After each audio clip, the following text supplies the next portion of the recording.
자, 드디어 이제 조직 관리 들어갑니다. 조직이란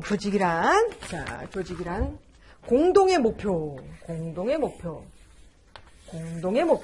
갖고 있고, 이를 달성하기 위해서 의도적으로 아니라 목표 달성, 생산적 효율성, 사회적인 효율성, 의도적으로 체계화된 구조에 따라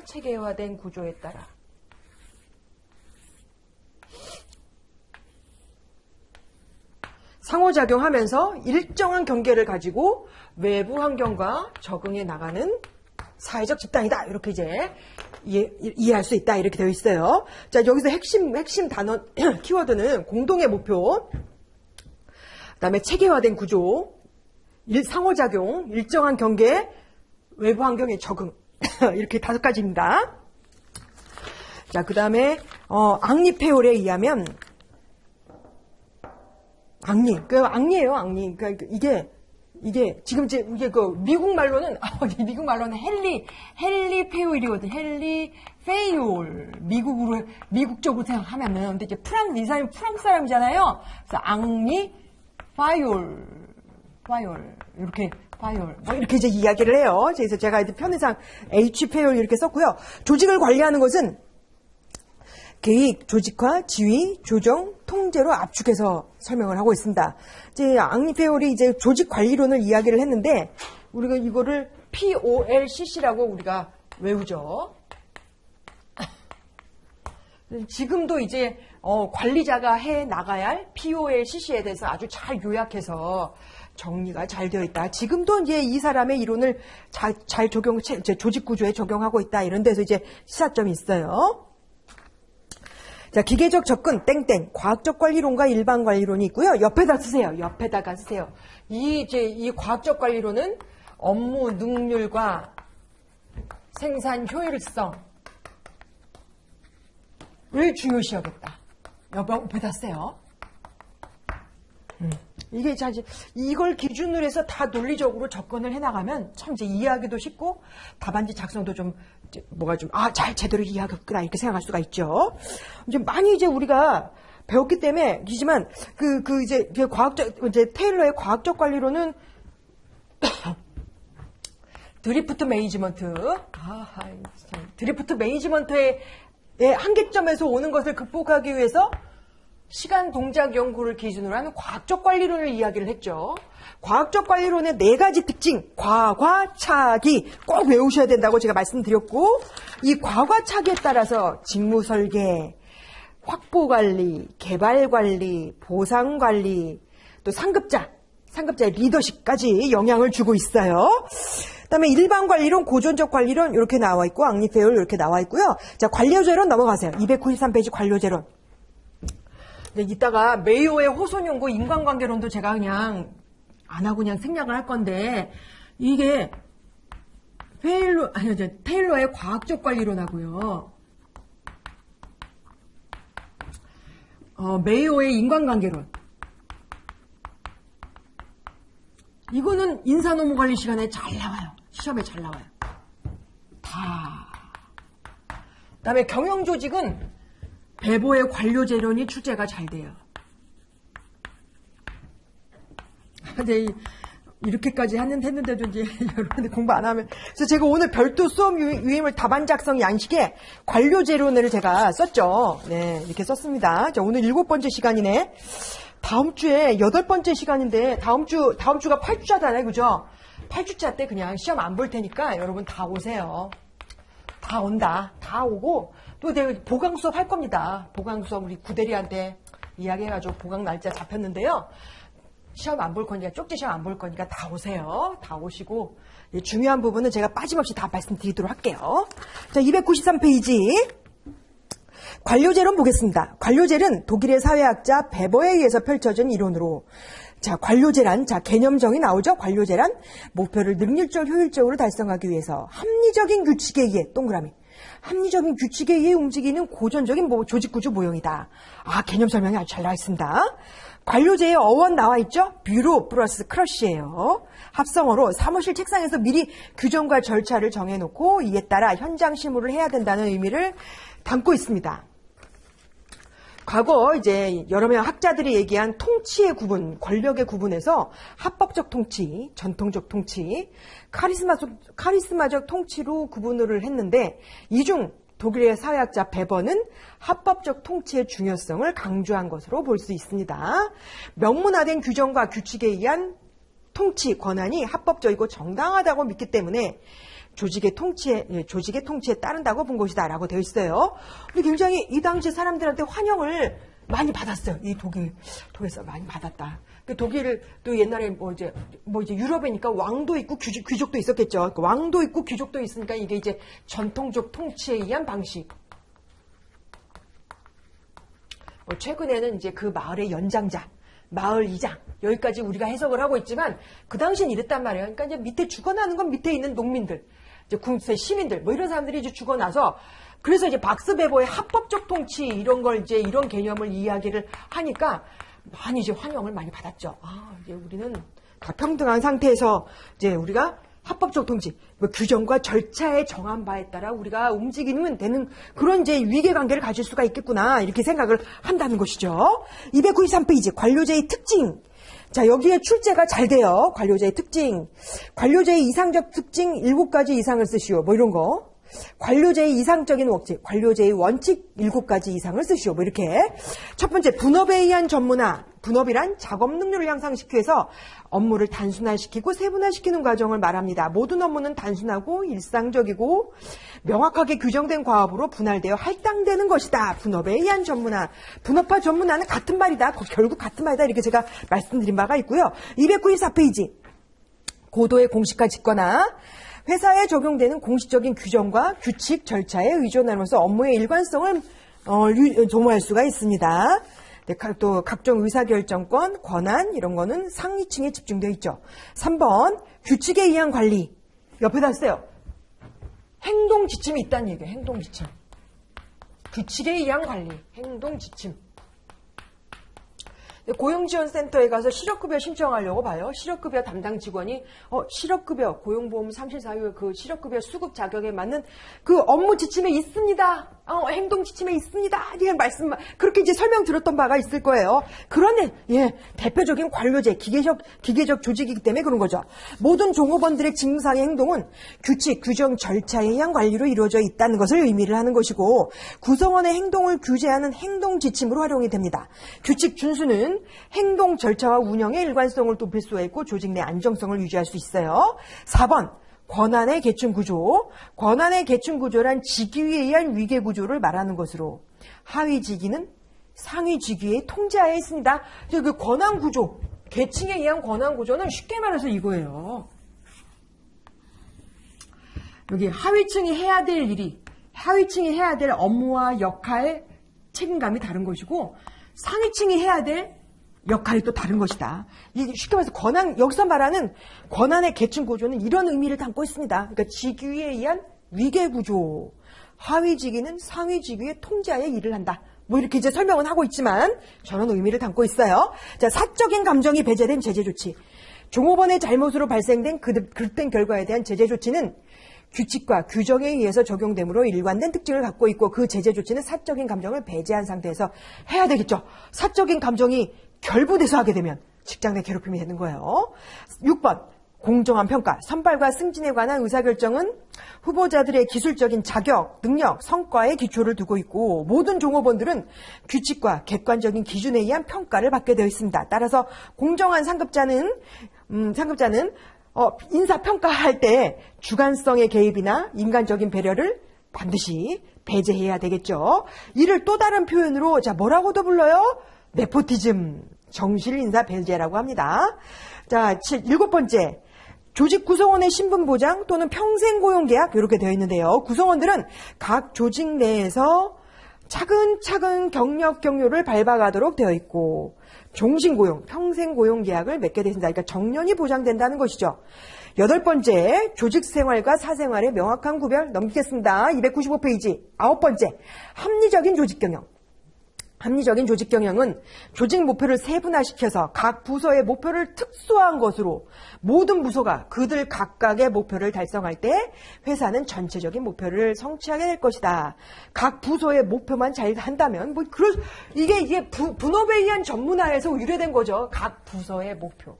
각 부서의 목표만 잘 실행만 해준다면 결국엔 거대한 조직 목표 달성까지 이뤄낼 수 있다라는 뜻을 담고 있어요. 합리적인 조직 경영. 사례, 공무원 조직, 정부 출연기관, 공공기관, 연구원, 대기업, 정당, 교회, 군대 이렇게 있습니다. 모두 3-4가지는 쓸 수 있어야 되겠죠. 자, 이 중에서 별표 칠게요. 동그라미 1번 별표, 3번 별표, 4번 별표, 6번 별표, 7번 별표, 9번 중요하죠. 9번 합리적 조직 경영. 중요하죠. 동그라미 10번 별표. 이 중에서 7가지 이상 쓰실 수 있어야 되겠어요. 자, 현대 기업 관점에서 비판점. 자, 관료제에 대한 비판점 보겠습니다. 만약에 이제 문제가 발버가 얘기한 관료제의 특징 7가지를 쓰고, 자, 특징, 관료제의 개념, 특징, 그리고 이제 막 이걸 꽈서 내는 거예요. 비판점 이렇게 하면 다 쓸 수 있으니까 관료 병리학적 병폐적 병폐, 관료 병리학적 현상을 기술하시오 하면 이제 비판점, 단점 이거 쓰라는 얘기예요. 자, 그러면 첫 번째 목표와 수단의 전치. 조직 전체의 목표가 밑에 하부 부서 단위의 목표, 개인 목표에 따라서 우선순위가 전도된다는 측면을 갖고 있다는 거예요. 규칙이 그들이 달성할 조직 목표보다 더 중요시 여겨진다는 것이죠. 자, 예를 들어서 정해진 규칙에 지나치게 충실한 나머지 회사 목표와 우선순위의 위치가 바뀌게 된다는 것이다. 자, 대표적인 사례, 이 사례 쓰겠습니다. 페이퍼워크에 치중한 나머지 생산성을 망각한다. 네, 이렇게. 그럼 뭐 좀 이해하기가 쉽죠, 그렇죠? 재미나죠? 자, 구성원의 소외감 유발. 아, 대표적인 노동의 소외감 아니에요, 이거? 예? 이거 당연히 나와줘야 되겠죠. 관료제에서 조직은 구성원을 기계의 톱니바퀴로 여기고 있다는 점과 일상적인 자신의 업무가 타인에 의해서 쉽게 대체될 수 있다는 사실이 무기력하게 만들기 때문에 노동의 소외감이라는 비판점을 낳게 되어 있습니다. 줄 쫙쫙 쳐주시고 잘 외워두시기 바랍니다. 이 노동의 소외감이라는 개념 정리도 알아두셔야 되겠어요. 그다음에 권한의 집중. 관료제에서 나타나는 대표적인 현상이에요. 권한의 집중. 관료제의 병폐적인 현상으로 소수의 손에 막대한 권한을 집중시킨다는 현상으로 이러한 현상이 소수의 권력자들이 자, 동그라미에서 부패할 가능성을 시사하고 있습니다. 그러니까 어떤 누구, 그러니까 평민을 위에다 갖다 놓잖아요. 이제 평민을 위에다가 갖다 놓는. 저처럼 이제 여러분처럼 정의감에 불타는 사람을 여기에 갖다 두면 세 달, 5달, 1년이 지나면 결국엔 권한의 집중 현상으로 나조차도 부패하게 된다면 나조차도. 근데 그게 이제 관료제, 관료 병리학적 현상 자연스럽게 나타난다는 비판점이라는 것이죠. 아셨어요? 그 다음에 4번째, 규칙과 규정 적용상의 오류.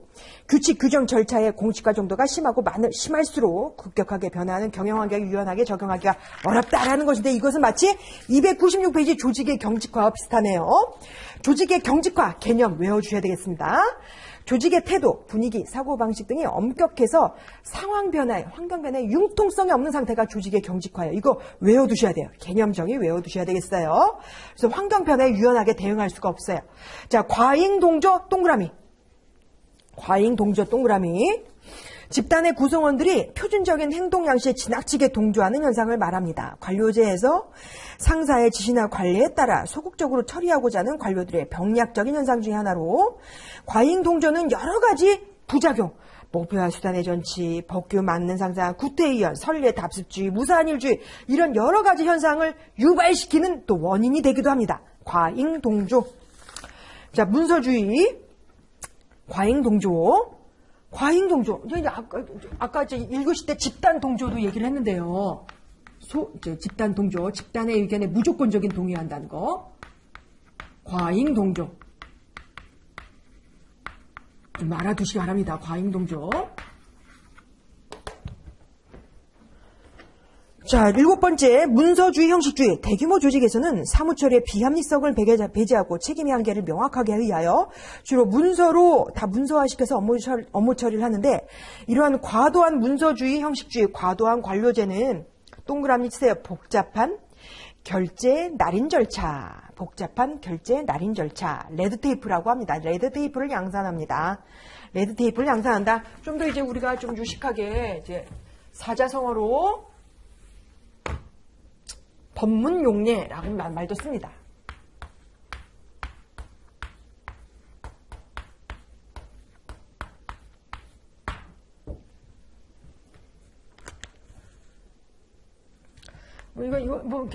이거 아주 외우기가 쉬워요. 번거로운 문서와 의식, 예의, 의식에 욕심을 낸 나머지 비능률적이 된 거예요.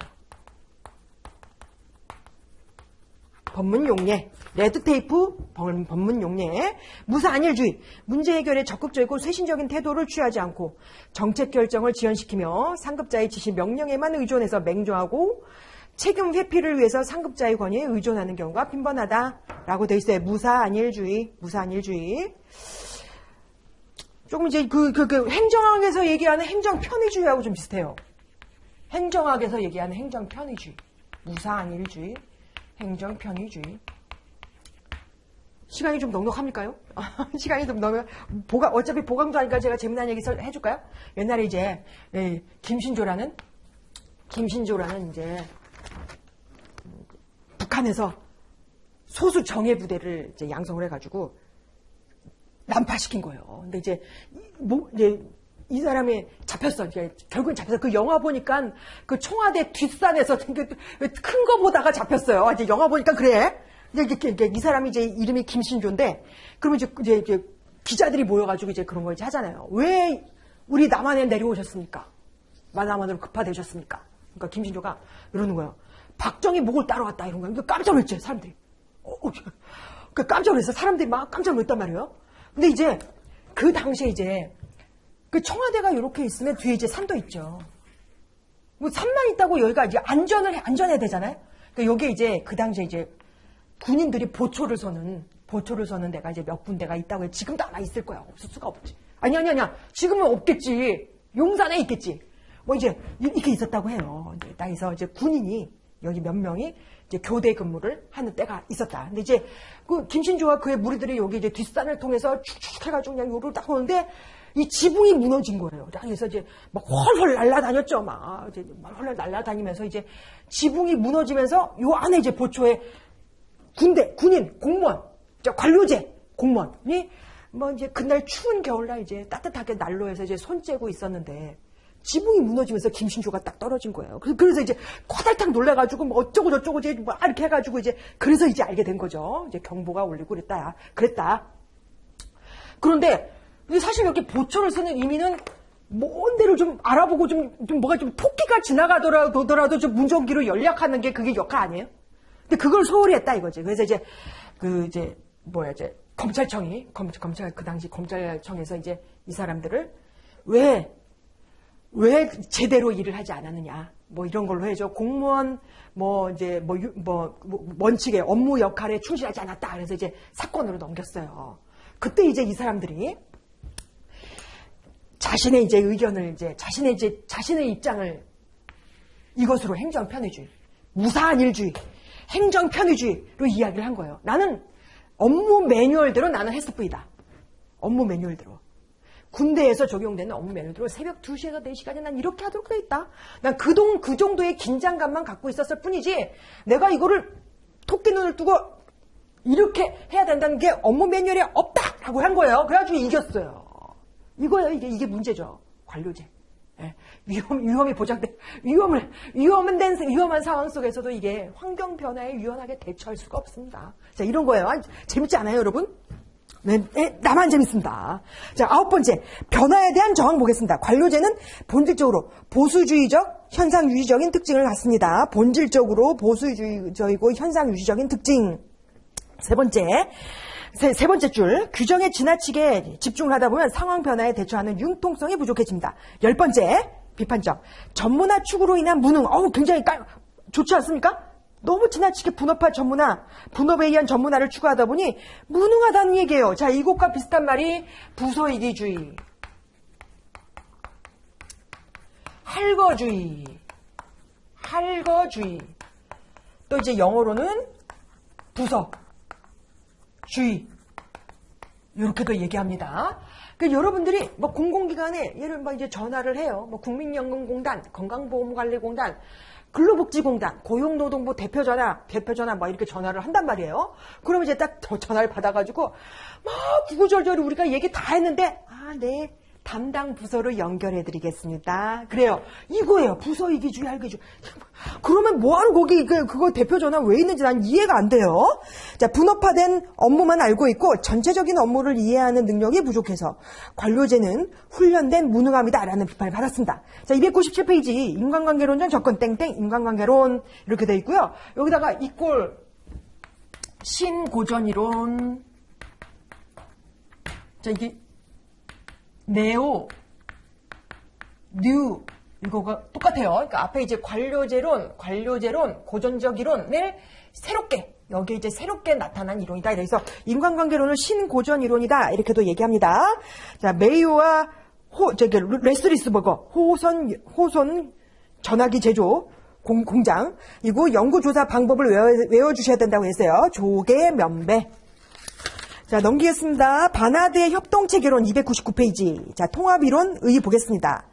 이제 바나드의 협동체계론인데, 네, 통합이론의 대표적인 학자에는 바나드와 사이먼이 있습니다. 바나드와 사이먼이 있어요. 바나드의 대표적인 이론은 협동체계론 내지는 조직균형론. 이거 우리가 배웠어요. 인사노무관리 시간에. 인사노무관리 시간에 어떻게 배웠냐면 회사가 종업원에게 제공하는 유인이 종업원의 공원보다 크거나 엇비슷해야 종업원이 계속 오랫동안 그 조직에 존속한다. 뭐 이런 거 이제 배운 적이 있습니다. 대내적 균형이고요. 그 다음에 사이먼의 의사결정 체계가 있어요. 그러니까 의사결정 체계에 이렇게 교재는 이렇게 나와 있지만 제한된 합리성을 말합니다. 제한된 합리성 매우 중요하다고 제가 과거에 말씀드린 바가 있죠. 자, 보겠습니다. 고전 이론에서는 인간이 무시된 공식 조직만 존재하고 신고전 이론, 인간관계론에서는 공식 조직이 무시된 채 인간만 존재한다고 비판하면서 개인과 조직의 어떤 균형 잡힌 접근을 시도한 대표적인 이론이다라고 설명되어 있고요. 자, 개인 차원, 자, 밑에서 세 번째 줄. 여기서 말하는 바나드가 얘기하는 개인은 자신의 저서, 집행자의 저서라는 책을 통해서 개인과 조직의 경제적인 목적과 개인의 인간관계 목적이 통합되는 협동체계를 제시하였다라고 되어 있습니다.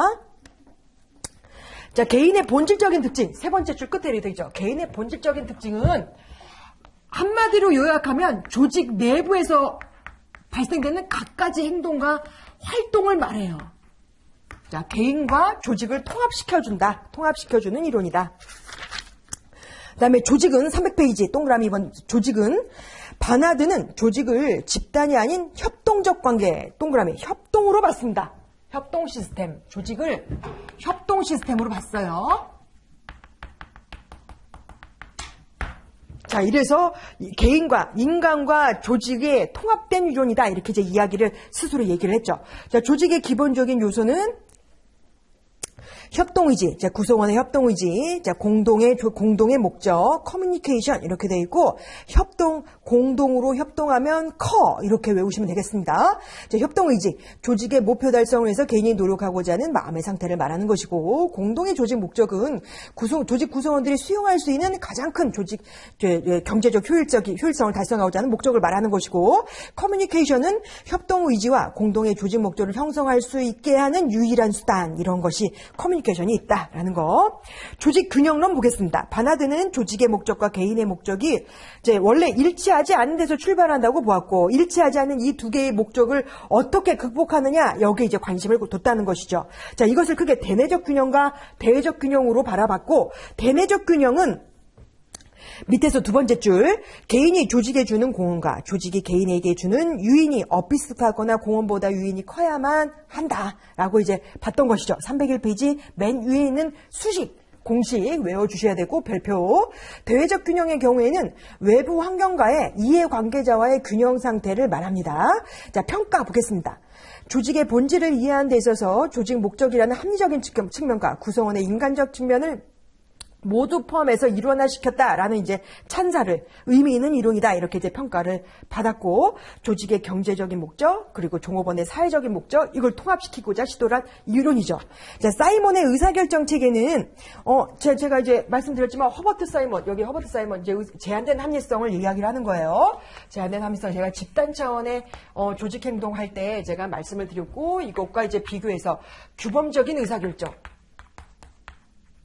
비교해서 아마 이제 출제가 될 것이다 이렇게 제가 그 당시에 말씀을 드렸던 바가 있는데 교수님들은 한번 애정한 건 끝까지 애정을 하고 있고 허버트 사이먼은 정말 유명한 학자예요. 정말 유명한 학자다. 제한된 합리성 알아두셔야 되겠습니다.